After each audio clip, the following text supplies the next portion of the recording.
Hola, somos el grupo integrado por Cristina Cortés, Michael Contreras y quien les habla, Jennifer Bermeo.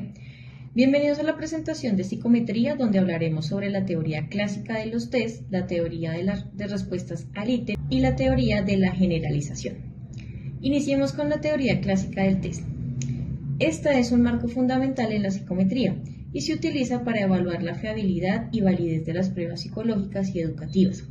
Se basa en la premisa de que cualquier puntuación observada en una prueba se compone de una puntuación verdadera y un error de medición. Considera las mediciones basadas en combinaciones lineales de respuesta a reactivos individuales y puede contrastarse con el énfasis en la calificación de pruebas basadas en el patrón de respuestas a los reactivos. Utilizando la teoría clásica de los test, se permite medir la confiabilidad de una prueba considerando en cuanto se afecta la consistencia de ella por causa del error aleatorio. Ahora vamos a hablar sobre sus características. Como ya habíamos comentado, esta consiste en asumir que la puntuación que se obtiene de una persona en un test la denominamos su puntuación empírica y suele designarse con la letra X. Ahora, la fiabilidad se define como la proporción de la varianza de las puntuaciones verdaderas con respecto a la varianza total de las puntuaciones observadas. Y esta se expresa mediante el coeficiente de fiabilidad que varía entre 0 y 1. Se utilizan varios métodos para estimar la fiabilidad, como el método del test-retest, el método de formas paralelas y el método de consistencia interna. Por ejemplo, el alfa de Comrade. Respecto a los errores de medición, la teoría clásica de los test asume que los errores de medición son aleatorios y no correlacionados con las puntuaciones verdaderas ni con otros errores. Se introduce el concepto del error estándar de medición, que sus siglas es SEMC, para proporcionar una estimación de la variabilidad de las puntuaciones debido al error. En cuanto a la validez, aunque ésta se centra principalmente en la fiabilidad, la teoría clásica del test también reconoce la importancia de la validez, que es el grado en que un test mide lo que pretende medir. La validez se evalúa mediante diferentes tipos, como la validez de contenido, la validez de criterio y la validez de constructo. Ahora, en cuanto a la aplicabilidad a poblaciones específicas, la teoría clásica del test es más adecuada para poblaciones homogéneas. Ahora vamos a ver los alcances. Los alcances de esta teoría permiten mediciones variantes, yendo más allá del ítem que compone el instrumento. En este modelo, el error de medición y la discrepancia entre el puntaje observado en la prueba para el examinado es su puntaje verdadero. Una definición de puntaje verdadero es aquel valor que se obtendría como promedio si el examinador realizara la misma prueba bajo las mismas circunstancias.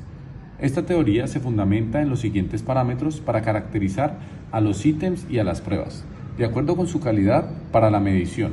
Entre estas tenemos la dificultad del ítem, es medida por el porcentaje de respuestas correctas. La discriminación del ítem, que se mide generalmente por la correlación entre el puntaje del ítem y el puntaje total en la prueba. También tenemos lo que es la estimación del puntaje total en la prueba, que se da como la suma o promedio simple de los puntajes obtenidos en los ítems. Contamos también dentro de los alcances que es una teoría con una evaluación de fiabilidad. Cuenta con un coeficiente de fiabilidad, permitiendo calcular los coeficientes que indican la consistencia interna de un test. Métodos como el alfa de Cronbach son ampliamente utilizados en esta. Tenemos también lo que es el análisis de la consistencia, que nos permite la consistencia de las puntuaciones a través del tiempo test-retest, entre formas paralelas del test y dentro del test consistencia interna. La prueba de validez, como lo hemos dicho anteriormente, facilita la evaluación del contenido, asegurando que cubra adecuadamente el dominio del constructo que se pretende medir. También tenemos que es una teoría con una aplicabilidad general. Cuenta que se ha utilizado ampliamente la construcción y la evaluación de los test educativos y psicológicos, estableciendo un estándar en estas áreas, siendo de una forma versátil, aplicándose en diferentes test y escalas, desde pruebas de rendimiento académico hasta cuestionarios de personalidad. Cuenta con algunas limitaciones, dentro de estas lo que es la estimación global de error. Esto es una medición que genera en toda la prueba sin considerar que el error puede variar para diferentes niveles de habilidad o para diferentes ítems. Dentro de esto pues no considera facetas múltiples, a diferencia de la teoría de la generalizabilidad.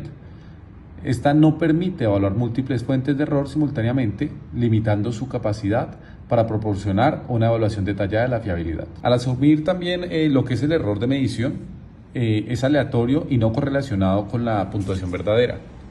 La TCT puede subestimar el impacto de ciertos tipos de error sistemático, teniendo como propiedades psicométricas importantes, tales como que dificultan en los ítems o la fiabilidad del test, como lo dice Muñiz. Gracias, Michael. Ahora hablaremos de la teoría de respuesta al ítem. Esta teoría es un enfoque moderno para el análisis y puntuación de pruebas y cuestionarios.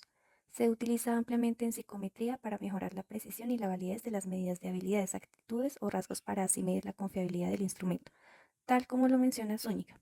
Esta sirve para establecer en cuánto se afecta la consistencia de la prueba por causa del error aleatorio. Mide los rasgos latentes a través de una serie de modelos matemáticos como modelo de las variables latentes que forma parte de los análisis de datos multivariantes. Estos elementos son especialmente útiles en el ámbito de educación y en la personalidad cuando se trabaja con pruebas objetivas de evaluación y de diagnóstico. En este campo es útil tener información tanto de la eficacia del instrumento de la evaluación como el resultado de la propia evaluación en la persona. Ahora vamos con las características. Sus principales componentes son el ítem, los parámetros del ítem y su función de respuesta al ítem. Dentro de las propiedades de los ítems se puntualiza en dificultad, indicando el nivel de habilidad necesario para tener una probabilidad del 50% de responder correctamente al ítem. Discriminación, indica cuándo bien un ítem distingue entre individuos con diferentes niveles de habilidad. Pseudo-adivinanza. En algunos modelos, este parámetro representa la probabilidad de que un individuo con baja habilidad responda correctamente al ítem por azar. Cada ítem tiene una curva característica del ítem que muestra la probabilidad de una respuesta correcta en función del nivel de habilidad del individuo. La forma de esta curva depende de los parámetros del ítem, dificultad, discriminación, etc. Estos modelos permiten una evaluación más precisa y detallada de las propiedades de los ítems y de las habilidades de los individuos. Cuenta con un modelo como modelo de parámetro, considera solo la dificultad del ítem. Modelo de 2 parámetros considera la dificultad y la discriminación del ítem. Modelo de 3 parámetros que considera la dificultad, la discriminación y la pseudoadivinanza del ítem. Otra de sus características es la independencia de la puntuación total, a diferencia de la teoría clásica del test. En la teoría de respuesta del ítem, las propiedades de los ítems, como su dificultad y discriminación, no dependen de la muestra específica de individuos que toman el test, ni las puntuaciones de los individuos que dependen del conjunto específico de ítems. En el alcance de esta teoría de respuesta al ítem, nos permite conocer estructuras a través de la curva de las características. Además, determina la función de información que permite valorar la precisión de la estimulación de la realización de este test. También permite mediciones variantes, siendo más allá del ítem que compone el instrumento. Cuenta con una independencia de la muestra. Esto quiere decir que las estimaciones de los parámetros del ítem no dependen de la muestra específica de los individuos utilizados para calibrar la prueba. Cuentan con un estado de precisión que permite obtener estimaciones más exactas de las habilidades de los individuos, especialmente en los extremos del rango de habilidad. También es adaptable, facilitando el desarrollo de las pruebas adaptativas que seleccionan ítems en función de respuestas previas del examinado, optimizando la precisión y eficiencia de la evaluación. El desarrollo del test adaptativo informatizado genera dentro de esta teoría que permite la creación de test que se adaptan, donde los ítems se seleccionan directamente en función de las respuestas anteriores del examinado. Esto mejora la eficiencia y reduce el número de ítems necesarios para valorar la precisión. Contamos también con que es una prueba que tiene propiedades invariantes en los ítems. Las propiedades invariantes dificultan la discriminación. Una de las limitaciones dentro de esta teoría es la complejidad estadística. Esta utiliza modelos estadísticos avanzados que pueden ser difíciles de entender e implementar sin una formación adecuada en psicometría o estadística. También tiene una situación que asume las respuestas a los ítems bajo influencias que solo cuentan con una habilidad de rasgo latente, como en muchos contextos, suposiciones que no pueden ser realistas, ya que los ítems pueden estar influenciados por múltiples factores. Cuenta como una interpretación de parámetros dentro de los ítems y las habilidades que estiman o pueden ser difíciles de interpretar para usuarios no familiarizados con esta teoría. Ahora hablaremos de la teoría de la generalizabilidad, conocida como la TGI. Esta tiene un marco estadístico avanzado utilizado para evaluar la fiabilidad y la precisión de las medidas obtenidas de la evaluación psicológica educativa, desarrollada en gran parte por Lee Cronbach y sus colegas. Permite medir la confiabilidad de una prueba por medio de la cuantificación de la importancia de cada una de sus fuentes de variabilidad.